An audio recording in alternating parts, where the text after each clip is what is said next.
The transfer portal. What else? On fire. Now, LSU, things have turned for the better. Down in Baton Rouge, LSU has landed Sam Leavitt.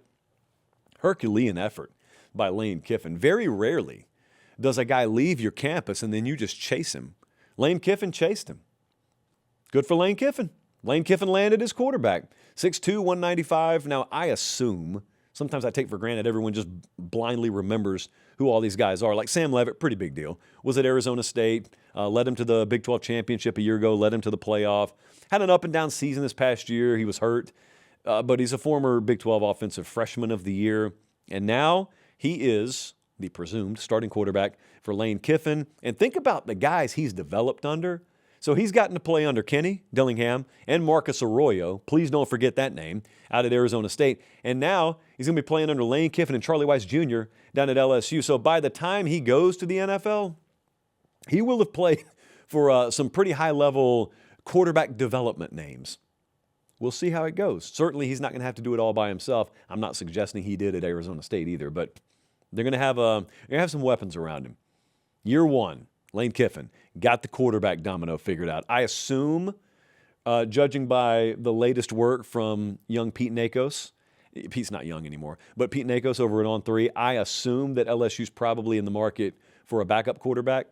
I'll just trust Shea Dixon to text me when that's done. Oregon's making moves. There's not enough room on the piece of paper, actually. Oregon's taken 3 top 100 guys.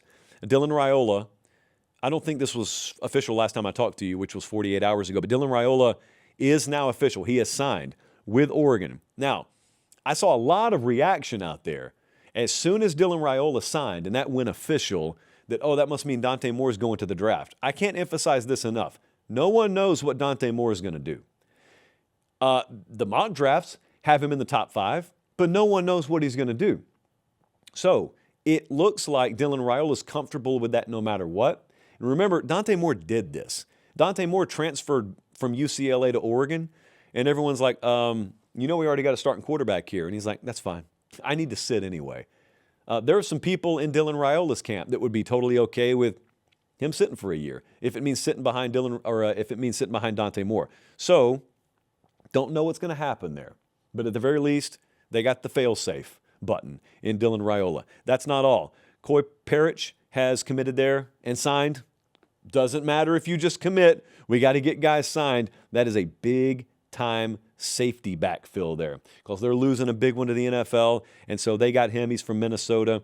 And Andrew Olish is a Penn State tight end, and the style of player he is very, very conducive to the kind of tight end that they utilize in Oregon's system. Now, everyone's going to be asking, well, who's the next Sadiq? Who is that? Look, I don't know if there is another one out there, but like a more streamlined pass-catching tight end, that's what you're getting in Andrew Olish. So Dan Lanny's making moves. Of course they are. Imagine that existence. Now, the trade-off is you get paid, 8 figures. So, they compensate you handsomely.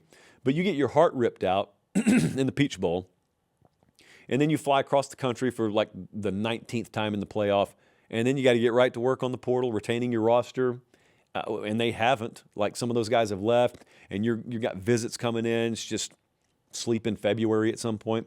Notre Dame. Hey, do me one favor right here. Look down. Are you subscribed to the channel? If you are, thank you. If you're not, please click subscribe. It helps us keep the show free and free of corporate interference. All right, that's it for me.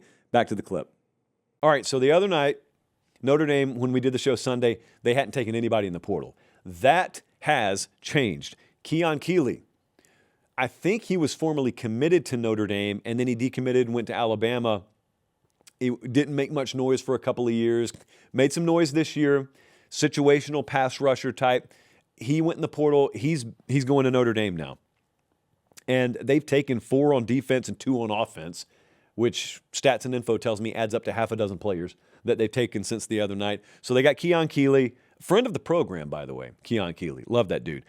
Quincy Porter, wide receiver, Ohio State, number 19 overall player in the portal. He was a 5-star coming out of high school. I don't know. I mean, I guess the loss of Brian Hartline matters here. Yeah, feels that way. Also, about an hour or two ago, Mylan Graham, another wide receiver from Ohio State, also commits up there. Look, it doesn't look like they're done. Doesn't look like they're done. What is a joke are some of the off-the-field stories about Marcus Freeman lately up in South Bend. If you don't know, don't waste your time. It's nothing. And the people responsible are also nothing. But as far as the portal, there's a lot of something happening there right now. Jordan Seaton. Jordan Seaton. All right. Here's the good news about Jordan Seaton. He's a really, really talented offensive tackle. That's the good news. The bad news for Colorado is he's going in the transfer portal. He is the number 7 overall player in the portal. I want to pause for just a second. Certainly, I'm not speaking about any one individual here, but rather collectively. Every one of you out there who is considering going in the portal. Anyone out there who is considering making any kind of an announcement that you're leaving anywhere. My humble advice to you is do not commission the creative media department inside the building you're about to leave to edit a video for you under the auspices of you staying, only to then leverage that video and utilize it to announce your departure. Not the best look. Can we all agree to that? Yes, we're all, okay, head nods everywhere. All right, Texas involved, Oregon involved, Ole Miss involved, LSU, Miami, the usual suspects. He can be a great player. He can be a great player. Remember, this is a guy that Deion in Colorado took and just basically announced, I know he's a senior in high school. He's going to start for us. And he did. And he'll probably be a plug-and-play tackle wherever he goes. What is Miami's move at quarterback? I imagine somehow, somewhere out there, someone is new to college football, and they've just been scrolling through YouTube, and the algorithm's doing its job, and it just put our show in front of you tonight. But you don't know a lot about college football, but you're thinking, I want to get to know college football. I'm going to ask you to ignore the next 2 minutes as we talk about how screwed up our calendar is. Have you muted? Okay, you've muted. Our calendar's so screwed up.